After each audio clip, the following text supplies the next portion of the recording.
YouTube, welcome back to my channel. If it's your first time here, my name's Diana and we discuss eating a gluten-free, vegan, plant-based lifestyle and sometimes tracking my weight loss journey. So in today's video, I'm going to be making Parmesan cheese, but nut-free Parmesan cheese. We're actually using sunflower seeds. So sunflower seeds, I feel like have been trending lately on social media. They've been in a lot of restaurants I've been in lately. I'm going to be doing another video piggybacking off of this one, but that to come later. So today, let's get into it. Let's make some Parmesan cheese. Okay, so just to speed up time, I soaked 1 cup of raw sunflower seeds overnight. I rinsed and drained them. And here they are now, putting them into a food processor with the remaining ingredients. Then we're going to add 1/4 cup of nutritional yeast. Okay. Then we're gonna add the same amount of lemon juice. You know, if you have the lemon juice in a bottle. Okay. Then we're going to add the same amount of coconut oil. You can use refined or extra refined. I'm gonna add some of that in there. Cheese should kind of have a fat element, so this is what we're using to add fat. Next, we're gonna do 2 teaspoons of white miso paste.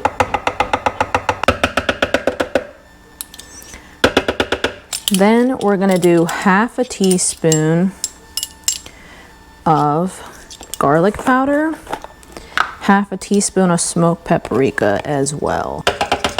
Smoked paprika adds a spice, so definitely feel free not to include it if you are afraid your cheese is gonna end up feeling a little too spicy. And then we're gonna do 1/4 teaspoon of salt and 1/4 teaspoon of turmeric powder. Okay. Then we're just gonna blend everything up together. It should be smooth. You may need to scrape down the sides, and we will have the start and almost finish of our Parmesan cheese.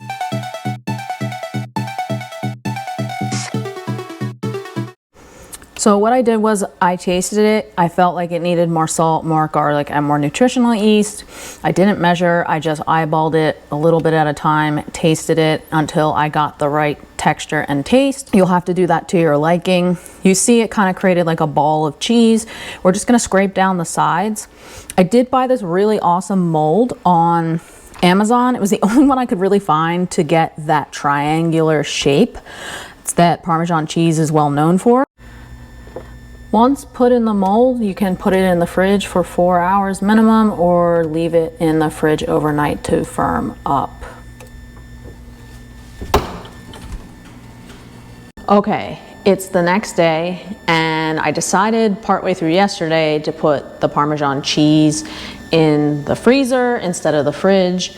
So I'm a little nervous, haven't looked at it yet. We're about to see it for the first time and let's see how it came out. Okay, so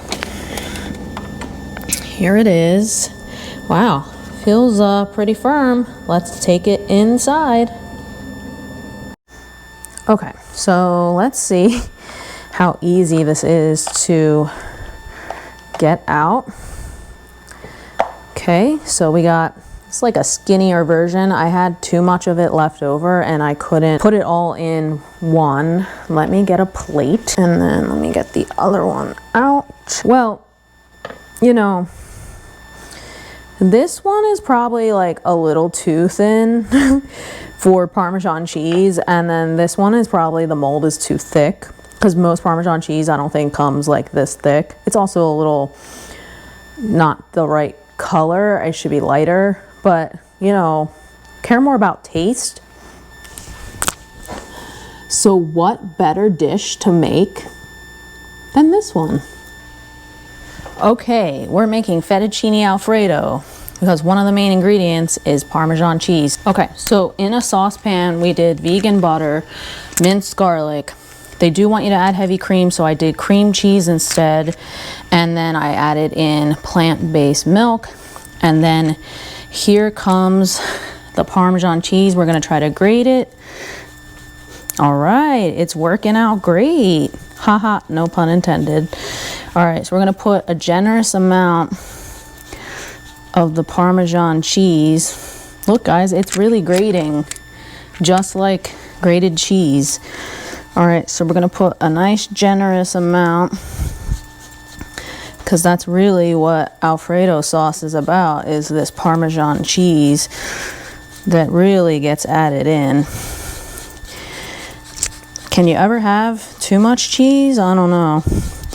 All right, so we're gonna give that a stir and see how we do. And then the last piece is we're just gonna add in some of the pasta water at the end. Okay? Stay tuned and we'll see how it all comes together. All right, now that we've made our pasta, it's time to grate some more Parmesan on top.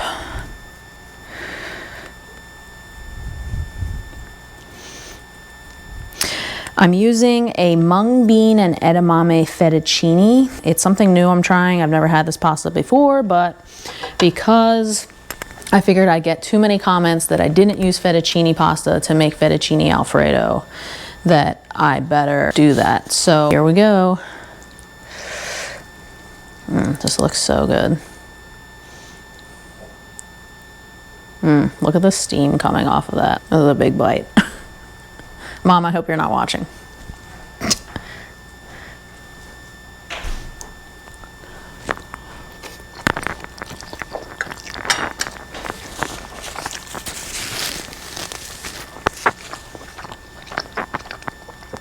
Wow.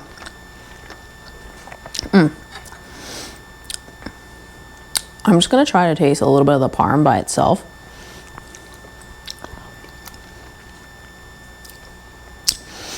It's very good. I'm not sure if it necessarily gives me Parmesan cheese vibes, but it definitely has a nice cheese taste to it. The whole dish is obviously very creamy, very decadent. The fettuccine is really good. I haven't had fettuccine gluten-free in a long time. And this, you wouldn't even know it's mung bean and edamame. It's really good.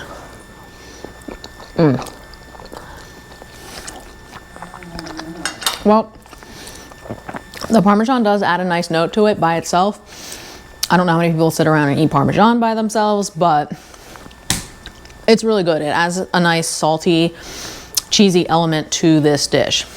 All right, guys, that's gonna wrap up this video. I'm gonna finish eating this. I appreciate you tuning in to watch. If you liked what you saw, please give it a thumbs up. If you haven't subscribed yet, please do. And as always, stay driven.